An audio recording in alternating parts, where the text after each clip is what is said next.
Guys, ഇന്ന് രാവിലെ എണീച്ചു. മുറ്റം നോക്കിയപ്പോൾ മുറ്റത്ത് ഫുള്ള് ഇലകളും തേങ്ങയും ഓലയൊക്കെ ഉണ്ട് വീണ് കിടക്കുന്നു. നോക്കിയപ്പോൾ ഉണ്ടായിരുന്നു ചുഴലിക്കാറ്റ് അടിച്ചതാണ് അമ്മമ്മ പറഞ്ഞത്. അമ്മേൻ്റെ അമ്മ പറഞ്ഞത് ചുഴലിക്കാറ്റ് അടിച്ചു. നമുക്ക് പോയി നോക്കാം ചുഴലിക്കാറ്റ് ഇവിടെയൊക്കെ അമ്മ ഇപ്പം അടിച്ചു വാരി നീറ്റാക്കി വെച്ചാട്ടോ. ഇതാണ്ടോ, ഇത് അടിച്ചു വാരി നീറ്റാക്കിയതാട്ടോ.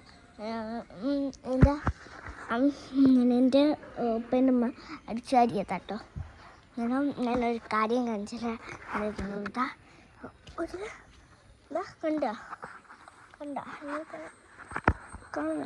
കാണുന്നുണ്ടോ ഇന്ന് ഏതൊക്കെ ഇപ്പം അടിച്ചു വാരിയതാണ്. ഇത് അടിച്ചു വാരി തീർത്താണ്.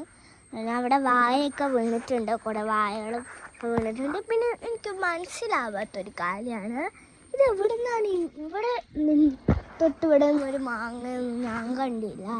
ഒരു മാങ്ങയൊന്നും ഇല്ല കേട്ടോ. ഇവിടെ അങ്ങനെ മാങ്ങയൊന്നും കാണാറുള്ള സ്ഥലമാണ്. നോക്കിയപ്പോൾ ഇവിടെ മാങ്ങ എന്തായിരുന്നു, ഞാൻ ചുഴലിക്കാറ്റിലടിച്ചു വന്നതാണ് ഞങ്ങളെ വിചാരമൊക്കെ. അതൊന്നും അറിയില്ല. കണ്ടോ മാങ്ങാണ്ടി ഇത്രയും വലിയ മാങ്ങാണ്ടിയുള്ള മാവ് ഇവിടെ ഒന്നുമില്ല. ഇവിടെ നിന്നെങ്കിലും വന്നൊരു മാങ്ങേൻ്റെ പകുതി ഭാഗം അവിടെ ചതഞ്ഞ് കിടക്കുന്നുണ്ടോ. അങ്ങനെയാണ് അവസ്ഥ. എൻ്റെ മുളകൊക്കെ ഇങ്ങനെയായി വാരിക്കൊയി ഇപ്പം വിൽക്കുന്നുള്ള അവസ്ഥയിൽ. പിന്നെ കരണ്ടും ഇല്ല, പോസ്റ്റൊക്കെ ഇടിഞ്ഞു വീണു. പിന്നെ കുറേ വാർത്തകളൊക്കെ വന്നു. പിന്നെ എന്തായിരുന്നു ഇതൊക്കെ വന്നു. പേരാമ്പ്രയ്ക്ക് ചുഴലിക്കാറ്റില്ല, അതേപോലെ ഒരു ചുഴലിക്കാറ്റ് നോക്കാണ് ഞങ്ങൾ അറിഞ്ഞത്. എടുത്തിട്ട് ഇതൊക്കെ ജനലൊക്കെ തുറന്നിട്ടാണ്. മലയാളമൊന്നും അറിയില്ല. രാവിലത്തെ ബ്രേക്ക്ഫാസ്റ്റ്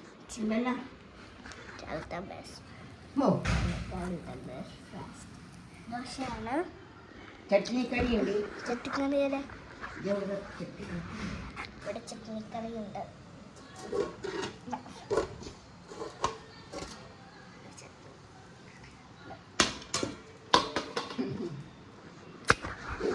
ഇതാണല്ലോ മാവ്. ഞാനും പറയാനാണ് വീഡിയോ എടുത്തത്. Tata, bye bye, see you. Part 2 വരുന്നുണ്ട്.